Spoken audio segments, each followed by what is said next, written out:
dia nanti ada sholat tahajud. Ya itu berarti kualitasnya. Yang tadinya hanya 5 kali sehari, hanya 5 kali sehari tadi ya, katakan subuh, zuhur, maghrib, asar, isya, hanya 5. Tapi kemudian kita tambah lagi dengan sholat-sholat sunnah qobliyah dan sunnah ba'diyah. Sudah maghrib kita sudah sholat, mungkin sholat tahiyatul masjid. Kemudian kita bahas dengan sholat qobliyah. Kemudian kita sholat maghrib. Sudah maghrib kita sholat ba'diyah. Itu bisa isya. Kalau bisa kita masuk masjid, sholat tahiyatul masjid. Kemudian sholat fardu, kemudian sholat qobliyah, kemudian sholat qobliyah, kemudian sholat fardu, kemudian sholat ba'diyah. Itu juga subuh juga begitu. Itu berarti kita meningkat yang tadinya hanya 5 kali sholat fardu, kemudian kita tingkatkan jumlahnya, sholat masnunah yang lain kita laksanakan. Juga kalau malam kita bangun sebelum sahur, nanti ada tarawih ya, ada tarawih, jelas tarawih. Kalau yang nggak kuat 20 ya 8 nggak apa-apa, ya. Tapi kalau yang kuat ya 20 yang lebih baik, ya. Gitu.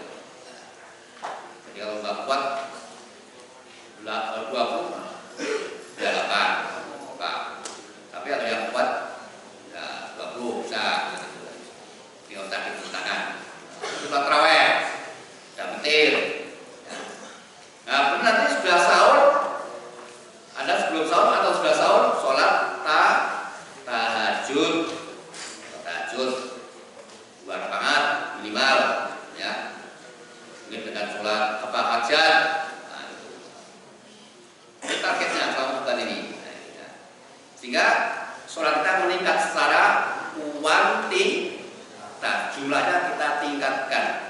Yang tadinya hanya 5 kali sholat fardu, kemudian kita tingkatkan dengan sholat-sholat yang masnunah. Juga kita target selama 1 bulan ini dengan penuh kesadaran. Jadi kita tulis dalam buku perencanaan selama 1 bulan ini saya mesti dengan sholat fardu dan sholat sunnah secara baik dan lengkap, namanya qobliyah, ba'diyah, sholat duha, sholat tahajud, sholat hajat. Itu kita tambahkan. Nah, sehingga bulan puasa ini bulan yang penuh dengan ibadah. Itu kaitan dengan jumlah. Dari jumlahnya kita tambahkan. Kemudian yang lain adalah kaitan dengan kuantitas. Apa kualitas? Kualitasnya juga kita tingkatkan. Kualitas sholat kita. Apa kualitas itu? Mutu sholatnya. Jadi sholat kita harus bermutu. Sholat yang mutu bagaimana mutu itu? Harus bernilai. Di sholat itu tidak hanya dilaksanakan hanya untuk menggugurkan kewajiban tadi itu. Yang penting sudah sholat zuhur, sholatnya cepat. Zuhur 2 menit, subuh 1 menit. Waduh, good. Assalamualaikum. Wah, itu. Ya itu walaupun sudah memenuhi syarat dan rukunnya, tapi secara kualitas belum baik. Maka kualitas sholat juga harus kita perbaiki. Mungkin dari kaitan dengan syarat rukunnya, wudunya kita perbaiki, tata cara wudu. Bagaimana wudu yang baik kita perbaiki. Ya, jadi wudu itu ya mestinya lengkap ya, tidak ada yang rukun saja yang dilaksanakan. Rukun wudu atau membasuh wajah, membasuh kepala, membasuh tangan, membasuh kaki. Hanya itu yang dilaksanakan. dilaksanakan itu yang rukun. Tapi yang sunat juga harus dikerjakan. Jadi wudu itu yang adalah mulai dari mencuci tangan, ya, mencuci tangan, ya, kemudian berkumur, ya, dengan membersihkan lubang hidung, kemudian membasuh wajah, kemudian membasuh tangan, kemudian membasuh kepala, membasuh telinga, membasuh kaki. Membasuh kaki ya juga harus baik, harus lengkap. Nah, jangan hanya telapak kakinya aja yang dibasuh, tapi juga mungkin sampai lutut penyakit. Itu sehingga syaratnya terpenuhi. Itu targetkan. Itu kualitasnya tingkatkan. Kemudian sholat juga ditingkatkan mutunya. Jadi dalam sholat itu tidak hanya melaksanakan gerakan-gerakan sholat saja, tapi juga harus menghayati sholat itu. Apa penghayatan itu? Yaitu kita berserah diri kepada Allah dengan melaksanakan sholat. Jadi itu nilai sholat itu adalah berserah diri kepada Allah. Apa simbol berserah kepada Allah? Jadi kita mengangkat tangan, kita takbiratul ihram, itu berarti kita berserah diri kepada Allah. Ya, jadi sholat itu dimulai dengan takbiratul ihram. Artinya gerakan takbiratul ihram itu melambangkan atau maknanya berarti kita itu berserah diri kepada Allah. Karena Allah yang maha segala maha. Sedangkan manusia itu lemah. Karena manusia diciptakan oleh Allah, maka manusia itu berserah diri kepada Allah. Manusia sangat tergantung pada Allah dalam hidupnya itu. Ya. Baik buruknya kehidupan manusia itu tergantung kepada Allah.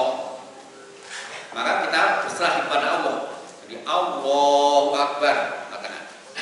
Jadi mengatakan itu berarti apa? Kita berserah diri kepada Allah. Sering saya analogikan umpamanya seorang petinju, ya, Mike Tyson dengan George Foreman. Nah, Anda tahu Mike Tyson? Pernah nonton Mike Tyson? Pernah ya. Tapi sekarang hanya YouTube aja punya. Nah, kalau dulu saya nonton, hanya pas pertandingannya itu lewat TV gitu ya. Wah, itu luar biasa Mike Tyson itu ya. Jarang lawannya itu bertahan sampai 3 ronde jarang. Ronde pertama itu udah gulung gitu ya gitu. Begitu langsung masuk rem langsung gut. Wah, langsung lawannya jatuh gitu. Kemudian lawannya jatuh apa? Ya mengangkat tangan gitu, mengangkat tangan. Artinya katanya udah pasrah. Sudah enggak kuat lagi untuk melawan dan jadi mengaku kalah itu kenapa? Mengangkat tangan. Jadi kalau kita umpamanya ada 2 orang berkelahi, 2 lama berkelainya, kemudian yang satu mengangkat tangan. Berarti apa itu mengatakan itu? Berarti mengaku kalah. Mengaku kalah berarti mengaku lawannya itu lebih hebat, lebih kuat. Nah, begitu juga kita dengan Allah, kita mengatakan begini. Berarti kita mengaku bahwa Allah itu lebih hebat, lebih kuat, gitu ya, dibanding dengan manusia. Itu lambang takbiratul ihram. Jadi ketika kita Allahu Akbar, itu berarti kita sudah mengaku bahwa Allah itu maha segala maha. Manusia itu sangat kecil dibandingkan dengan Allah Subhanahu wa ta'ala. Itu kita hayati, kita tahu maknanya itu, mengatakan itu, nah itu gitu. Sehingga dalam soal itu kita betul pasrah, betul berserah diri kepada yang maha segala maha tadi. Gitu. Itu dalam soal sebetulnya itu. Gitu. Jadi menghayati makna takbiratul ihram. Kita menghayati itu. Lalu itu loh. Udah nggak tahu maknanya apa sih takbiratul ihram itu. Nah, jadi kurang maka mulai sekarang kita harus menghayati apa makna takbiratul ihram itu, yaitu kita seakan mengatakan ya Allah itu maha segala maha, sedang aku adalah makhluk yang sangat lemah dan saya bergantung nasib saya kepada Allah Subhanahu wa Ta'ala. Itu harus semacam itu gitu. Nah, kemudian setelah takbiratul ihram kita membaca apa? Doa iftitah. Ya kabirun walhamdulillahi katsiran wa subhanallahi wa asila. Inni wajjahtu wajhiya lilladzi fataras samawati wal ardh hanifan musliman wa ma ana minal musyrikin. Inni wajjahtu, ya Allah, saya menghadapkan wajah saya. Ini wajhatu wajhiya, pada suatu wajah yang menciptakan langit dan samawati wal ardh secara suci, secara ikhlas, hanifan musliman, dan berserah diri. Wama ana minal musyrikin, dan saya bukan termasuk orang-orang yang musyrik, yang mengucapkan Tuhan. Itulah kita sudah mau menunjukkan pasrahan. Ini wajib saya menghadap pada Allah Subhanahu wa Ta'ala secara hanifah, secara tulus, ikhlas, dan penuh pasrahan. Terus dengan inna sholati wa nusuki wa mahyaya wa mamati lillahi rabbil alamin. Apa maknanya itu? Inna sholati, sesungguhnya sholatku, wa nusuki, dan ibadahku, wa mamati, dan mamati, dan matiku, dan hidupku, lillahi ta'ala, hanya untuk Allah Subhanahu wa Ta'ala. Jadi makna doa kita itu sangat dalam, ya. Jadi saya menghadapkan wajah kepada Allah yang menciptakan alam semesta ini secara tulus, ikhlas, dan saya tidak termasuk orang yang musyrik. Kemudian inna sholati, sholatku, ibadahku, hidupku, matiku, hidupku, matiku, saya serahkan kepada Allah Subhanahu wa lillahi ta'ala. Jadi untuk Allah. Jadi segala perintah itu kita serahkan kepada Allah Subhanahu. Itulah makna sholat, doa iftitah itu. Jadi berpasrah pada Allah Subhanahu wa Ta'ala. Itulah makna sholat. Nah, jadi kita harus punya penghayatan semacam itu ya. Jadi kita hayati makna doa kita itu, gitu ya. Mungkin selama ini kita tidak menghayati apa makna doa kita itu, mungkin selama ini ya. Nah, walaupun sudah di kelas sudah dipelajari dengan dalam fikih itu, nah, tapi mungkin kita belum menghayati. Nah, mulai sekarang kita hayati apa makna doa iftitah itu, apa maknanya. Jadi suatu untuk kepasrahan pada Allah Subhanahu wa Ta'ala. Segala seperti itu kita serahkan pada Allah Subhanahu wa Ta'ala. Nah, kemudian kita baca Fatihah. Ya, Fatihah wajib ya. Nah, Fatihah itu suatu bentuk juga ada Bismillah. Jadi Bismillah itu suatu ungkapan bahwa kita mengakui bahwa di alam semesta ini ada Tuhan dengan nama Allah yang Maha Rahman dan Maha Rahim. Suatu pengakuan bahwa alam semesta ini ada penguasanya, yaitu Allah Subhanahu wa Ta'ala. Bismillahirrahmanirrahim. Pengakuan Allah dengan nama Allah yang Maha Rahman dan Maha Rahim. Artinya kita mengakui bahwa di alam semesta ini ada penguasa, ada raja yang sangat maha dan maha adil, maha bijaksana, maha kuat, ya, maha mencipta, gitu ya. Gitu. Nah, kemudian dengan alhamdulillahirabbil alamin, nah, kita memanjatkan rasa syukur kita kepada Allah Subhanahu wa Ta'ala. Dalam surat itu ada rasa syukur. Allah sudah memberi kita berbagai macam rahmat pada kita. Nah, ada rahmat fisik, ada kekuatan untuk menjalani hidup ini, satu rahmat yang luar biasa. Dan maliki yaumiddin, kita mengaku bahwa Allah adalah pemilik hari akhir nanti. Nah, hari akhir, yaumiddin. Jadi nanti setelah hidup di dunia akan ada yang namanya yaumuddin, yaitu yaumul kiamat, ya, atau hari akhir. Ada hari akhir nanti. Itu milik Allah. Dan iya karena butuh wa iyyaka nasta'in. Hanya kepadamu-lah kami menyembah, dan hanya kepadamu-lah kami minta pertolongan. Kami tidak minta pada yang lain. Kami tidak menyembah manusia. Ada agama yang menyembah manusia? Ada nggak? Orang yang menyembah manusia ada nggak? Ada. Siapa itu? Ya, orang agama sebelah kita, yaitu orang-orang Kristen itu menyembah manusia, Yesus Kristus. Nah, orang menyembah Yesus Kristus, manusia. Kristus kan Nabi saja, Nabi bisa mau disembah. Maka kita tidak menyembah manusia, tapi kita menyembah Allah Subhanahu wa Ta'ala, tidak menyembah manusia. Iya karena butuh, wa iya karena stain, dan hanya kepadamu-lah kami minta pertolongan. Ya. Jadi kita minta pertolongan kepada Allah, karena Allah itu tempat bergantung kita. Kita tidak pergi ke paranormal untuk mengobati penyakit, tapi kita hanya minta pertolongan pada Allah Subhanahu wa Ta'ala. Itu iya karena butuh, wa iyyaka nasta'in, dan ihdinas siratal mustaqim. Ya, kita berdoa pada Allah, minta pada Allah, tunjukilah kami jalan yang lurus. Ya. Siratal ladzina an'amta 'alaihim, yaitu jalannya orang yang kamu beri nikmat, ghairil maghdubi 'alaihim, bukan orang-orang yang kamu murkai, walad dhalin, dan bukan orang-orang yang sesat. Nah, yang dimurkai itu adalah orang Yahudi, yang satu adalah orang-orang Nasrani.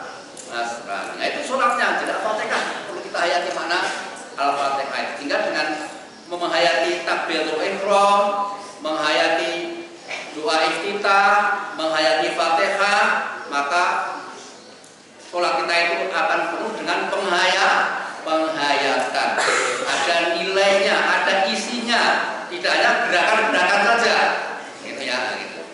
Nah, seterusnya tapi itu apa makna rukuk itu, apa makna sujud itu, nah, ya, itu kita pelajari. Jadi itu gitu ya, itu kita tarikkan selama bulan puasa ini. Marilah sholat kita tingkatkan dari aspek jumlah dan dari aspek kualitas, mutu sholat kita itu kita tingkatkan. Yang tadinya mungkin kita kurang menghayati nilai-nilai atau makna abatan yang kita baca, maka kemudian kita tingkatkan. Maka kita harus tahu arti apa yang kita baca itu. Jadi bagaimana cara meningkatkan sholat itu? Ya memahami, mengerti bacaan-bacaan dalam sholat. Jadi doa kita itu maknanya, artinya apa? Kita tahu gitu ya. Maka kita buka fikih kelas 1, kelas 2, yang sudah artikel 4 ya. Kita buka apa makna ini wajah tu wajhiya lillati fatara samawati wal ardi hanifan musliman wa ma ana minal musyrikin. Apa maknanya? Inna sholati wa nusuki wa mahyaya wa mamati lillahi rabbil alamin. Apa maknanya? Harus kita tahu arti dan maknanya. Fatihah itu apa artinya? Dan kita tahu. Selama bulan puasa itu kita buka Qurannya, kita buka terjemahannya, supaya kita tahu bacaan-bacaan sholat yang kita baca.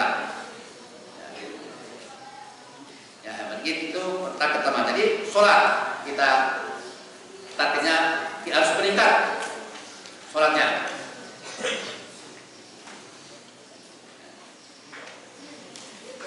Yang kedua yang harus kita tingkatkan adalah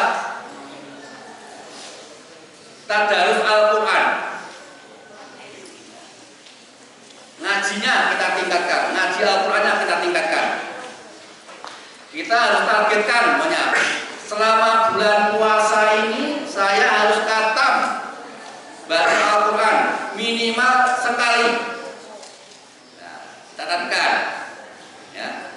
Kalau tadinya baca Al-Quran itu hanya habis maghrib itu ya, ngaji itu hanya mungkin 1 rukuk atau 2 rukuk, tapi selama bulan puasa ini kita targetkan, kita minimal harus khatam Al-Quran.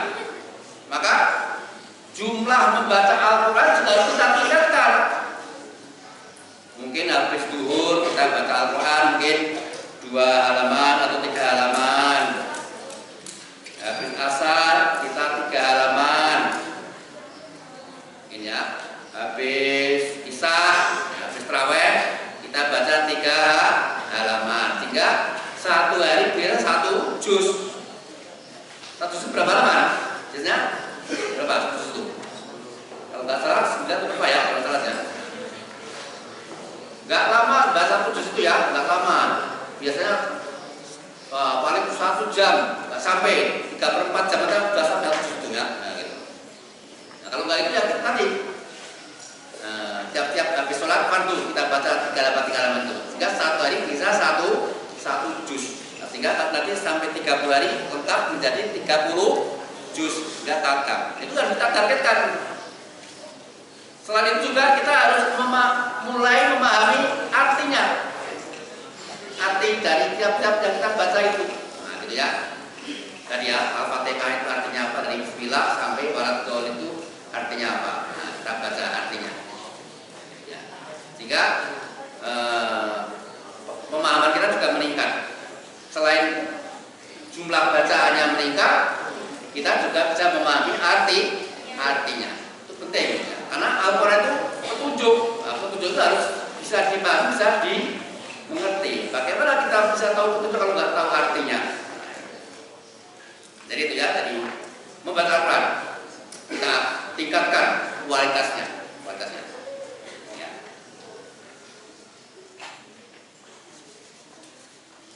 Kemudian target selanjutnya adalah introspeksi diri, atau dalam bahasanya muhasabatun nafsi. Kita melakukan muhasabah, introspeksi. Jadi selama bulan puasa itu kita merenung, merefleksikan diri. Bagaimana kehidupan yang sudah kita jalani selama 1 tahun ke belakang seperti apa? Nah, gitu ya. Kita refleksikan. Apakah sudah baik? Apakah belum? Ya, gitu ya. Mungkin dari aspek belajarnya, nah, kita berefleksi. Mungkin perlu kita ya, pergi ke suatu tempat yang sunyi, yang sepi, ya, yang tidak ada gangguan. Kita merefleksikan diri selama 1 tahun ke belakang itu. Saya belajar gimana? Sudah baik atau belum ya? Kalau di kelas bagaimana belajar saya? Apakah ngantuk? Ya. Apakah ketika Ustadz mengerjakan langsung tekluk? Wah, tekluk. Begitu kan sudah Ustadz sudah wassalamualaikum warahmatullahi wabarakatuh, sudah baru bangun. Apakah begitu? Ya. Apakah betul kita memperhatikan apa yang diterangkan oleh Ustadz tadi? Nah, itu kita refleksikan. Yang tahu diri Anda sendiri yang tahu ya, yang tahu diri Anda sendiri. Apakah di kelas itu kita betul-betul memperhatikan segala hal yang dijelaskan oleh asatidz kita atau asatidzah kita? Sudah memperhatikan belum? Nah, seandainya belum, nah di waktu kemudian kita tingkatkan belajar kita di kelas. Yang tadinya kurang perhatian, kita tingkatkan perhatian kita. Mungkin kalau ada yang baca, ada pelajaran Arab, suruh baca kemudian harfati, kita nggak mengharfati. Ketika suruh baca malah pinjam teman lain. Wah gitu. Nah itu perlu kita perbaiki gitu. Kita waktu asatidz membaca, kita juga mengharfati sehingga kita pulang nanti kita bisa belajar, bisa membaca. Nah salah satu kelemahan kita adalah waktu asatidznya membaca kita nggak mengharfati, sehingga kita nggak bisa tahu apa itu isinya ungkapan bahasa Arab itu karena nggak punya harofat. Dan itu perlu kita tingkatkan kaitan dengan belajar di kelas. Kalau kita ngantuk, apa sebab ngantuk? Mungkin saya tidurnya terlalu malam. Mestinya jam 10 sudah tidur, tapi saya jam 1 masih ngobrol dengan teman saya. Sehingga ngantuk, waktu pagi ngantuk. Nah, di kelas ya ngantuk karena semalam nggak tidur, hanya ngobrol kesana kemari. Nah, gitu. Nah, itu kita tingkatkan. Oh kalau begitu, insya Allah ke depan saya akan disiplin. Jam subuh tidur, bangun subuh, nah, sehingga waktu belajar bisa fresh, fisik dan pikirannya bisa fresh. Nah, gitu. Itu kita refleksikan bagaimana belajar kita di pondok pesantren Pak Bila. Dan rapotnya seperti apa? Apakah nilai rapotnya sudah baik apa belum? Nah, kalau belum kita tingkatkan nilainya.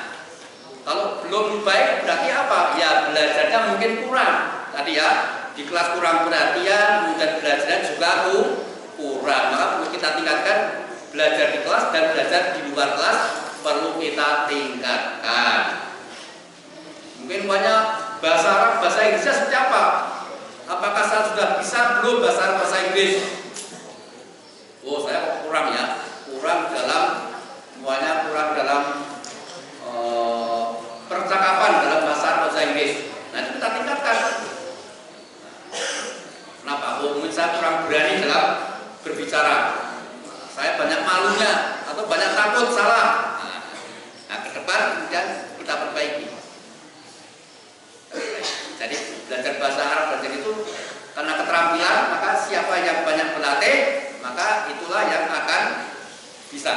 Jadi bahasa itu keterampilan, maka karena keterampilan maka baru banyak latihan. Seperti orang naik sepeda. Ya, jadi belajar bahasa seperti orang naik sepeda. Nah, kalau naik sepeda kita jarang berlatih, kira-kira bisa nggak? Ya sulit, lama kita bisa. Tapi kalau kita tiap hari belajar, jatuh bangun, terus belajar, insya Allah kita akan cepat bisa. Begitu juga dalam bahasa juga gitu ya. Kita belajar terus, belajar terus.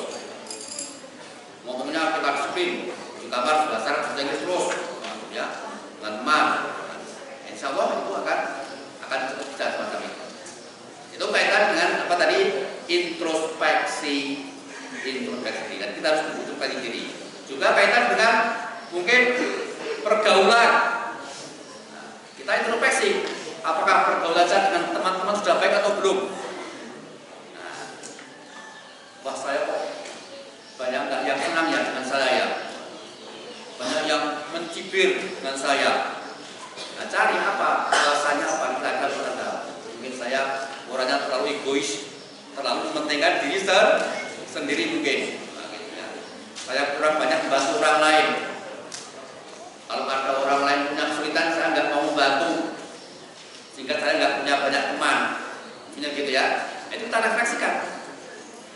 Nah, tempat saya akan berubah. Saya akan ringan tangan dengan membantu orang lain. Sehingga dengan tangan itu maka kita akan banyak teman. Itu kita tulis. Ya, kita tulis. Ya tadi ya, belajarnya bagaimana kita tulis, hubungan dengan teman bagaimana kita tulis, ya gitu. Bagaimana selama ini? Apa sudah baik atau belum hubungan teman satu dengan teman yang lain? Apakah Anda itu disegani oleh teman-teman atau bahkan dibenci oleh teman? Kalau dibenci kenapa? Kalau disegani kenapa? Nah, gitu ya. Nah, itu kalau sudah disegani teman-teman ya itu ditingkatkan sehingga kita itu dalam berhubungan dengan orang itu menjadi baik. Itu yang perlu kita refleksikan selama bulan Ramadan ini. Kemudian yang terakhir adalah kita tingkatkan sodakoh ya. Sodakoh ya. Saya aja di sini itu mepet biayanya. Apa yang disodakohkan? Nah, mungkin ada gitu ya. Mungkin kalau ada sholat Jumat, ada kotak amal, nah ada punya uang 2.000 masukkan, ya, setiap Jumat, ya. Dalam saya ini ya, yang tadinya kalau ada kotak amal hanya geser aja, nah selama bulan puasa ini kita juga mungkin perlu sedekah walaupun hanya 2.000, bukan jumlahnya yang penting, tapi yang penting adalah ikhlasnya, yang penting itu ya. Jadi dengan 2.000 uang itu bahkan 1.000 Anda sudah akan dicatat oleh Allah Subhanahu wa Ta'ala. 2000 itu mungkin ada agak apa, nanti saya jajan dikurangi ya, saya jajannya dikurangi, mestinya jajan 10.000 cuma 8, enggak apa-apa, kita kotak-kotak untuk apa, amal. Nah, jadi setelah bulan kita itu kita perlu bersedekah. Dan bersedekah tidak hanya uang, tapi juga bisa yang lain. Bahkan tersenyum dengan teman itu aja sudah sedekah. At-tabassum sedekatan atau sedekah. Jadi senyum itu sudah sedekah. Jadi Anda bertemu dengan teman, Anda tersenyum itu sudah sedekah. Anda habis sholat fardu, kemudian salaman ke kanan ke kiri dengan senyum, itu sudah sedekah. Jadi sedekah nggak perlu dengan uang. Kalau nggak ada punya uang, sedekah dengan yang lain.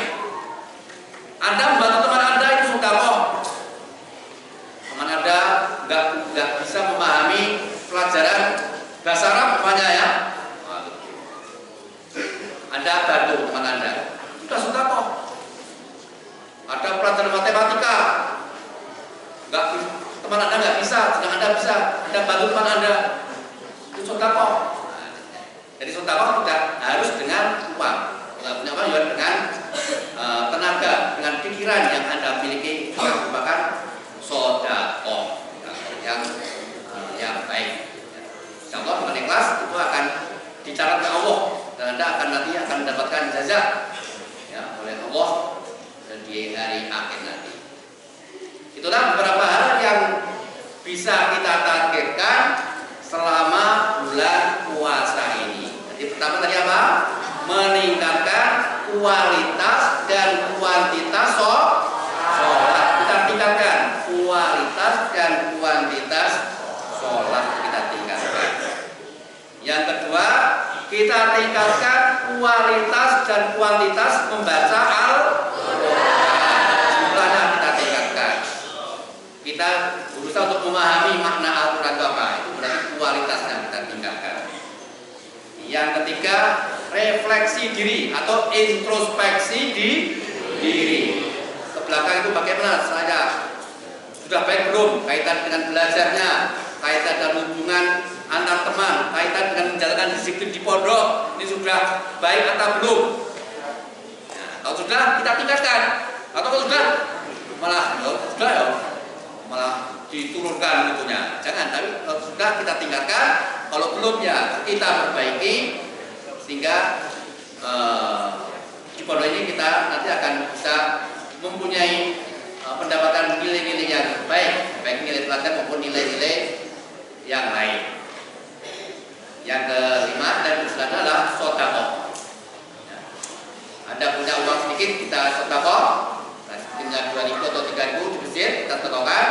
Kalau enggak dengan uang ya dengan pikiran atau dengan tenaga.